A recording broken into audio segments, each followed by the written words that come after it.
Week of 9.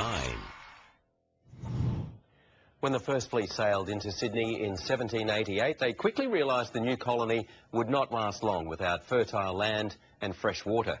They found it in Parramatta, and the history from those early days is still there. Soon after the first fleeters arrived, they were forced to find water and land. And after travelling up Port Jackson, they did, at what is now Parramatta Park. The first government farm was established here to supply all the needs of Sydney Cove and the colony. So Sydney Cove was effectively a storehouse for overseas wares, while the real seat of power was Parramatta. That's correct. This became the focal point for the whole colony of New South Wales.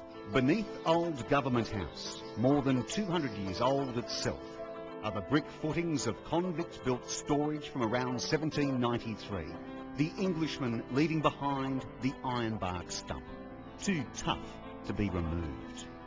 And in Old Government House, its Georgian architecture embraces mahogany dresses, plump ottomans and tapestry chaise longue, the modern skyline visible through the windows, a brilliantly conserved site that straddles time.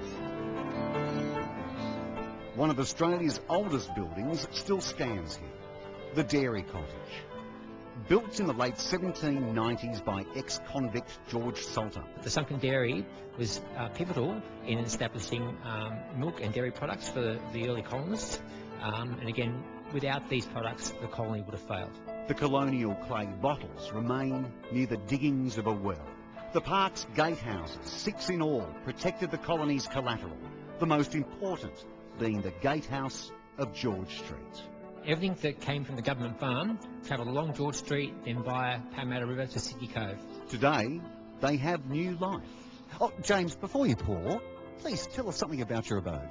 Well, this is the Macquarie Street Gatehouse, built in 1887 to guard the Macquarie Street entrance to Parramatta Park. For many Sydney-siders, Parramatta Park has been a playground for generations, the river bend of Little Coogee providing respite on hot summer days.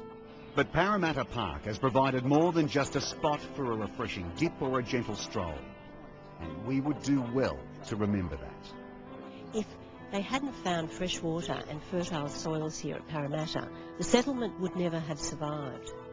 And the trajectory, the timeline of history, Australia's history, could have been inexorably altered. It could have been completely different. Mike Dalton, 9 News. She's admired the world